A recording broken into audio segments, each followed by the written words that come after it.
Por falar em conflito, como é que foi o dia no Oriente Médio? Mais violência? Olha, a gente tem que traduzir isso num mapa e com manchas de calor para que todo mundo entenda a intensidade de novos bombardeios.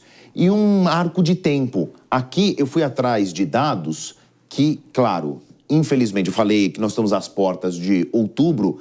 Daqui menos de 2 semanas, a gente marca um ano do conflito em que Israel começa a combater o Hamas, depois o Hezbollah, depois do ataque de 7 de outubro do ano passado, o terrível ataque do Hamas contra a população israelense.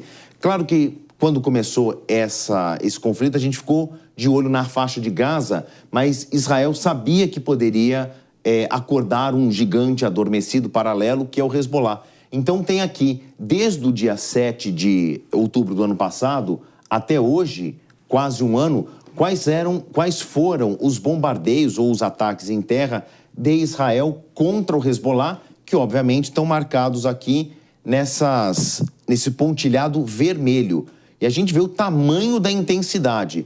Quanto maior for aqui o ponto vermelho, foi a maior concentração de bombardeios ou de conflitos na trincheira entre o exército de Israel e o Hezbollah. E no azul, obviamente, a gente não está falando aqui de uma guerra assimétrica em que o poder de Israel é muito maior do que o Hezbollah, embora seja um grupo terrorista de grandes proporções.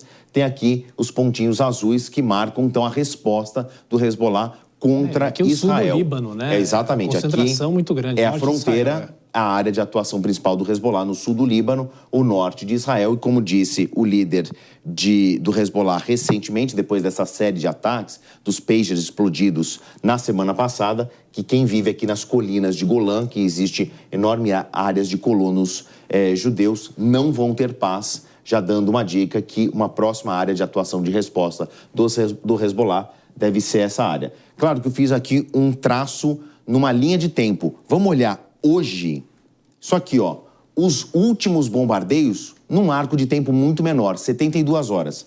Conforme os pontos vão ficando mais alaranjados, mais amarelados, eles são os mais recentes. Então, os pontos em amarelo são das últimas 48 horas e os vermelhados aqui, os avermelhados, de 72 horas. Ainda se concentra uma resposta de Israel contra o Hezbollah no sul e agora indo mais para leste, centro-leste do Líbano. A capital Beirute está mais ao sul, claro, uma área bem concentrada aqui e partindo um pouco mais para já a região central do Líbano. 2 informações muito importantes, quase que recém-confirmadas. O Hezbollah fala da morte de mais um comandante e o exército de Israel diz que foram disparados pelo Hezbollah contra o território israelense neste outro mapa aqui, né?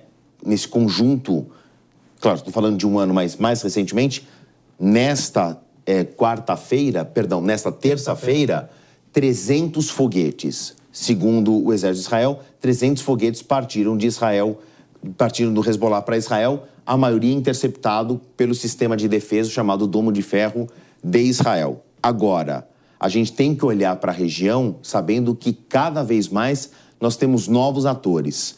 Ontem, segunda-feira, houve uma manifestação do Pentágono e do Departamento de Segurança dizendo que 5.000 soldados americanos passarão a ser disponíveis para Israel. Aqui eu deixei uma marca, deixa eu ver se consigo ampliar para a gente conseguir entender melhor, que era o Theodore Roosevelt, o maior porta-aviões do mundo americano, passou 8 meses na costa de Israel, foi deslocado para o seu ponto principal de atuação, que é o Pacífico. Então, essa frota aqui não está mais disponível, mas em compensação, os Estados Unidos ofereceram 5.000 soldados adicionais para ficar à disposição de Israel para uma defesa. Mas essa é a notícia de ontem e de hoje, quem entra na conta, o Reino Unido. O Reino Unido disse estar deslocando para Chipre, que é essa última ilha aqui do Ocidente, quase encostado aqui no Oriente, perto da Síria, no finalzinho do Mar Mediterrâneo.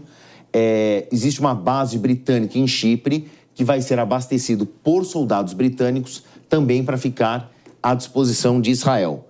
E todo este marco aqui, né, entre aviões e ícones de barco que eu coloquei aqui, são as bases americanas nesta região.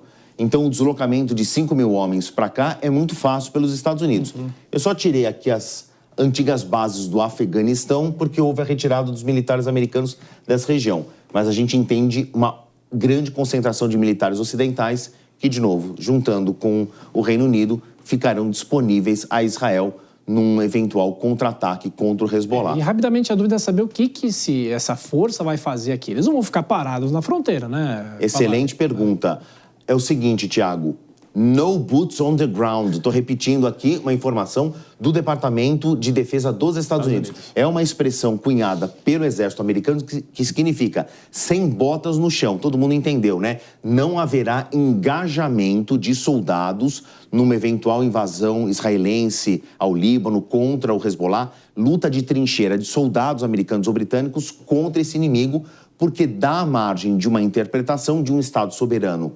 Tirando o Hezbollah, estamos falando do Líbano, que pode entender que está sendo invadido, entre aspas, ou que se engajou numa guerra com outros países. Então, não haverá. Então, é uma disponibilidade para a defesa de Israel, americanos e britânicos. E a França fez um alerta nessa terça-feira de uma possível invasão, do Líbano. Agora, será que a ONU pode ajudar em alguma coisa, Favale? A gente viu muito discurso, daqui a pouco a gente vai ouvir o que falou o presidente Lula sobre essas guerras. Bom, de novo, o que está acontecendo na ONU, essa é uma dúvida comum, claro, né? A ONU funciona como uma polícia do mundo ou então uma organização governamental extra territórios? Não é. É mais comparável com uma reunião de condomínio, né? As pessoas discutem, votam, todo mundo tem poder de voto, tem 5 países de poder de veto no Conselho de Segurança. O que está acontecendo agora é a Assembleia Geral, que é um grande palco de discussões e reclamações